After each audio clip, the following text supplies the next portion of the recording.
This presentation is maybe a bit more challenging for you because we are looking into teaching, we are looking into teacher identities and who you are as a teacher, as an educator, and why you teach the way you do, and how this may impact your learners.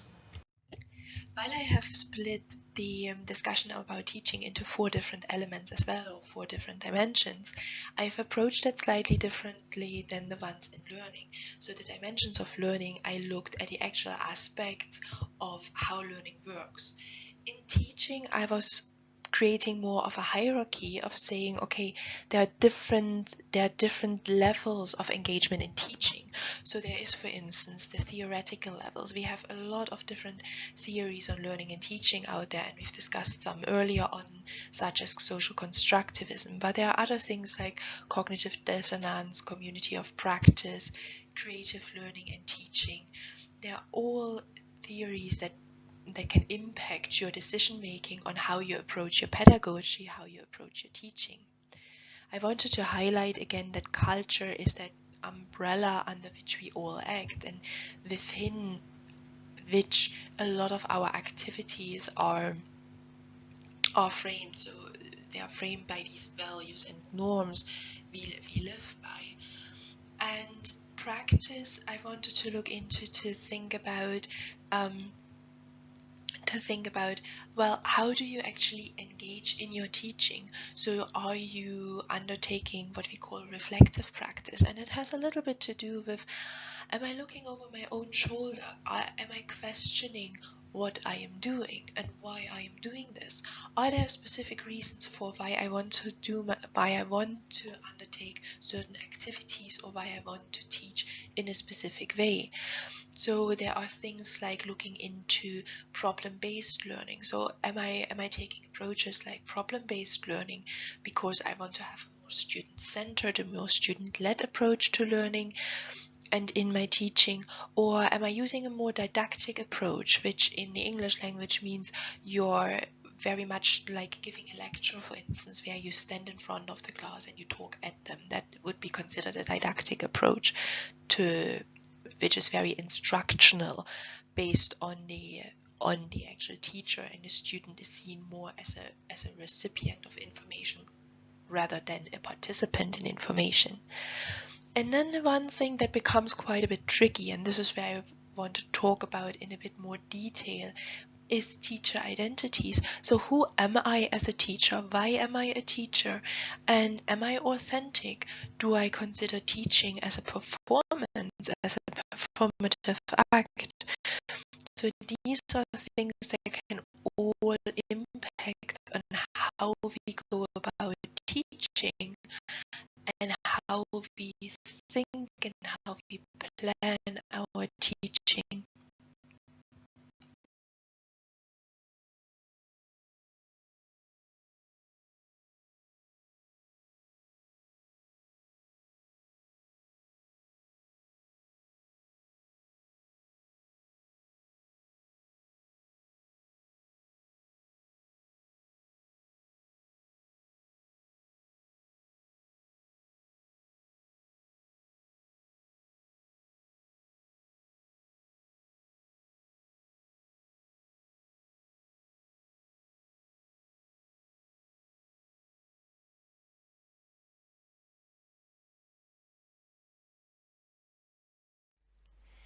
And this should lead us into summarizing a little bit what I've said about learning and what is learning, and teaching and what is teaching.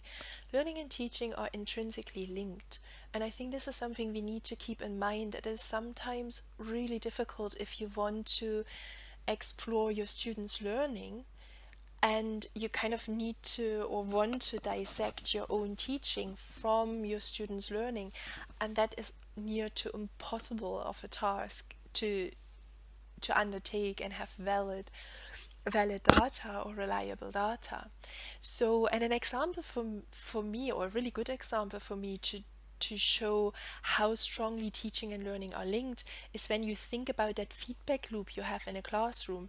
I don't know if any of you have done what I'm currently doing and kind of done that voiceover of a lecture, and and just speaking into a microphone, sitting in front of a computer, and you don't see your students dozing off in the back of the classroom, or students looking at you and you can see they are with you and know what you're talking about, or students chatting, or you suddenly realize you have lost half your class because maybe you explained something so fast.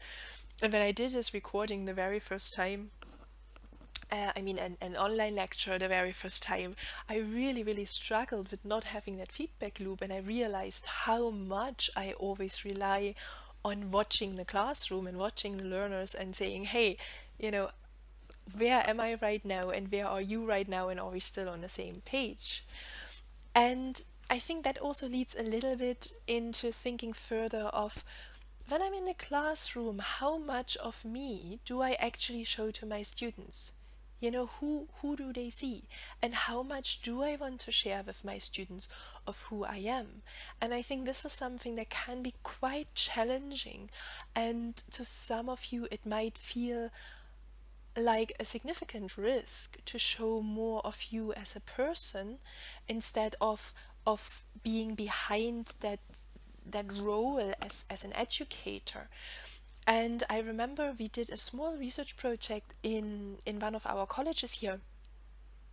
And one of the students told us they were taught by the head of school, by quite a senior professor in first year. And she said it was a big lecture hall, about 200 students or so. And she said they were almost like really scared of him. And she said, if I would have had a question from his lecture, I would never ever have gone to his open office hours, because I would just have been way too intimidated.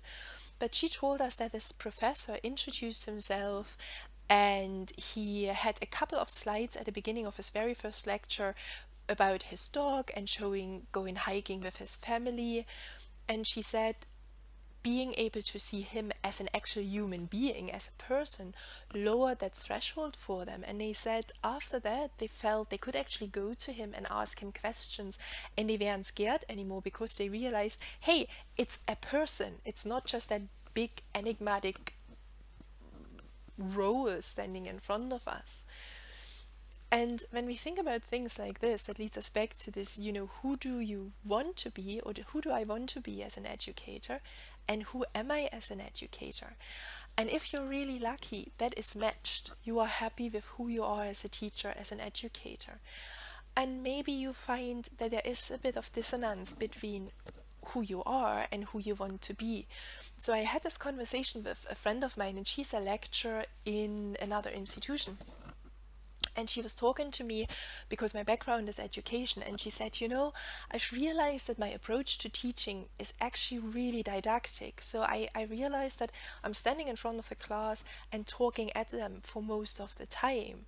And she is someone who's quite reflective and honest with herself. And she said that this is mainly because she felt that this gave her control over the situation, and she felt that running more activities and handing things to the student would mean relinquishing that control a bit, and she was a bit scared of that. So we were talking about how could you go about matching who you are with who you want to be if there is a mismatch.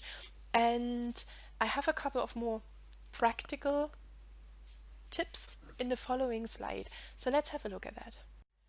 So what I've done is I've given you a couple of activities or aspects in teaching you can consider when you think about who you are as a teacher and who you want to be, or are there certain risks you want to take.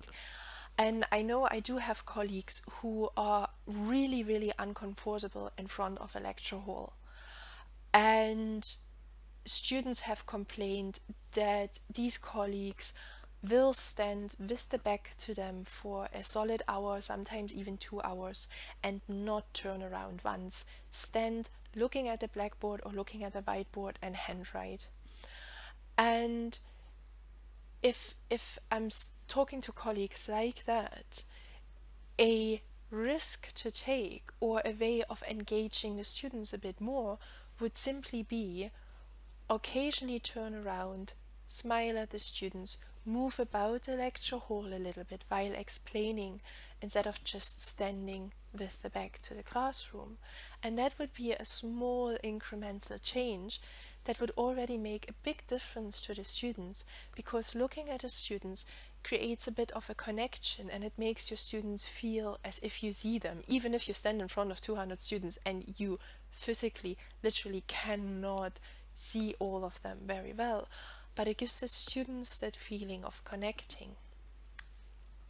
The next one would be to look into what is called a narrative arc and to look into storytelling. So believe it or not, but a couple of years back, I asked someone who is a coach and a storyteller, yes, an actual professional storyteller, for some help. Because what I realized was in my teaching, I am quite a storyteller, but my performance would vary quite a bit between the different sessions. So I would have sessions where the storytelling would work really, really, really well, and then other sessions where I just could not connect with the students and I just couldn't get the story, couldn't get the narrative arc straight. So I got advice there, and I did a classroom observation a while ago, and the colleague had done an incredible job of breaking up a really intensive 3-hour session into group activities, into a journal club, into herself presenting information. But what was missing in these 3 hours was the connection between all these different elements. So while I was observing, I was sitting there and wondering how one part of the session related to the next part, and I couldn't quite make out the story of how all of this information related to one another. So thinking about your teaching, and when you plan your teaching in as a form almost of storytelling or of creating a narrative arc, can actually be really helpful. If you have to teach large classes, it can be really challenging to involve your students, to engage your students. And we all know that when you stand in front of a big lecture hall, asking questions and expecting your students to answer can be as challenging for you as it is for the students who might not want to speak up in front of all of their peers. So introducing classroom response systems and quizzes can for instance be an easy step of engaging the students without exposing anyone. So the classroom response systems can be set up so they are anonymous, so you can't see who posted which question or which answer, and the quizzes engage the students a little bit. So that for instance is a way of putting a little bit of ease into your quite sometimes intensive lectures.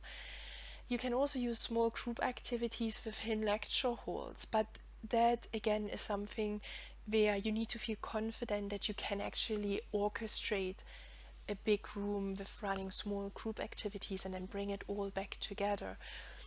And a next increment for that would then be to look into bring your own device or flipped classroom. So bring your own device is if you ask your students to bring their mobile phones or their tablets. So if you are in a situation where you can expect that not all of your students will have a smartphone or a tablet, you can set them up into smaller groups. So for instance, I did in a session on an exam preparation, and we were looking into how to split all the learning that has to be done in different aspects and see what material and information is out there to help the students prepare for their exams. And I've noticed a couple of students had taken their mobile phones out, and I was quite curious. So I went over to have a look, and they have found some really interesting videos about anatomy. So it was for an anatomy exam about anatomy, and they said they would like to share this on their virtual learning environment with the other students because they have learned with these videos before and found them really helpful. So bring your own device could be used in a quite positive way in your classroom. And flipped classroom is quite front heavy, so it means that you provide your lectures online, and at the time where you have a physical lecture in your lecture hall, You then run activities where students can ask questions related to the content, where they can get advice, where they can have group activities, so they can engage in more deeper learning than they would in a normal lecture situation. So these are a couple of ways of thinking about changing your teaching if you want to change it, and the different levels, the different increments you can take in that change. So it doesn't need to be this big, you need to throw everything you do out of the window and develop everything from scratch. So there are small things you can implement and you can develop that already make a big difference to your students. So, what else is there to say about teaching? I wanted to summarize or wrap up this particular presentation with 3 points. The first one is teaching as is learning, is an identity negotiation. The communication with your students, the points they agree or disagree with you on, or the questions they may pose you have not considered before. All of this has an impact on how you engage with the world, how you view the world, how you see yourself.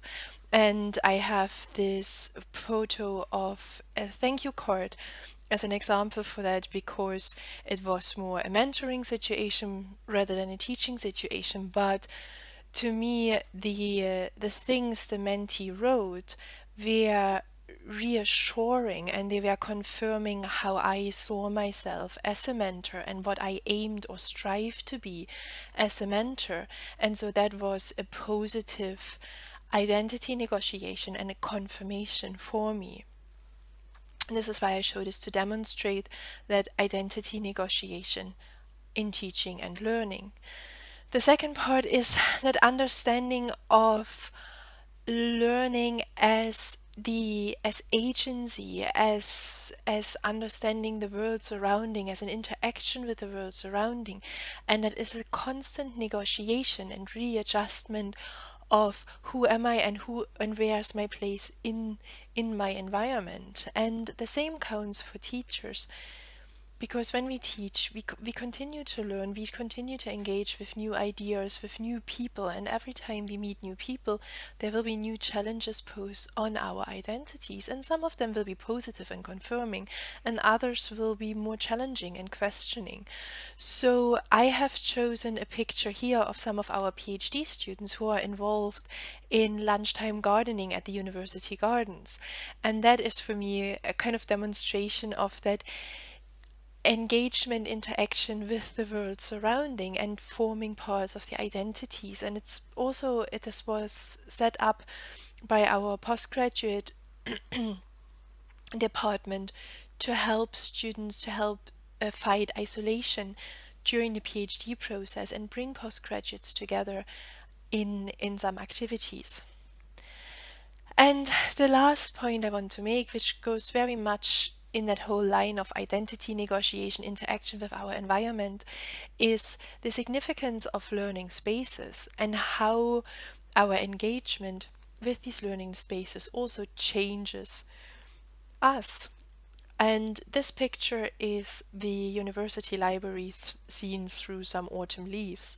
And for me, the university library here on campus symbolizes a myriad of learning spaces, because it has a cafe, it has informal spaces, nooks and corners where someone can just hide and have a little bit of quiet time, or there are labs, computer labs, so there are virtual spaces. You have books, you have social spaces, there are quiet rooms. You can go up to the very top and have a wonderful view over the city, or you can sit somewhere cozy and comfy and engage in a quiet time. So to me, the library was a really good symbol for all these learning spaces, may they be physical or may they be virtual, and how our engagement with this particular environment, with these learning environments, also shapes who we are. And so maybe one example to finish this presentation with was, I was teaching an academic writing session to international master students in engineering. And I wanted to get the students away from looking at research papers and trying to literally copy and paste sentences and formulations. So I took the students to our museum. So we have a couple of museums and galleries here on campus, and I took them to the museum in the Lord Kelvin exhibition, and there were elements of his and objects of his experiments with electricity. And one of the international students who was looking into this, so I should reframe a little bit. So the point of the whole exercise was to have the students engage with the objects and the description of the objects and find things that spoke to them. So which formulations made them interested? What did they think was boring? Where was information missing? Where was too much information? Could it have been rephrased? And then looking at language from that point of view. And I found one of the students becoming really, really emotional when she was looking at the electricity display, because she told me that while she is now an aerospace engineer student at master's level, originally she studied electro engineering, and she said she looked at the display and she said, I understand every single word that's said here.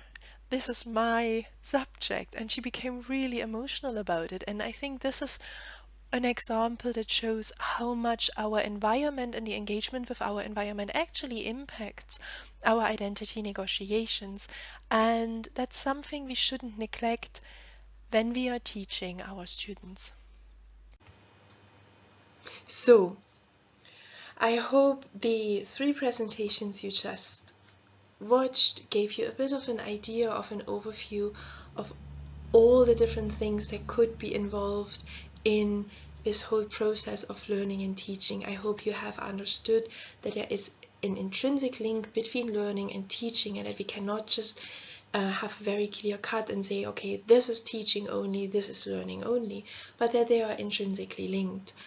So if you have any questions, if there is something where you go, wait a moment, I don't quite get that, or I don't believe you, I would like to challenge this, or if you want to know how that is actually applicable in practice, get in touch, send me an email, post something on the forum, and we have a discussion.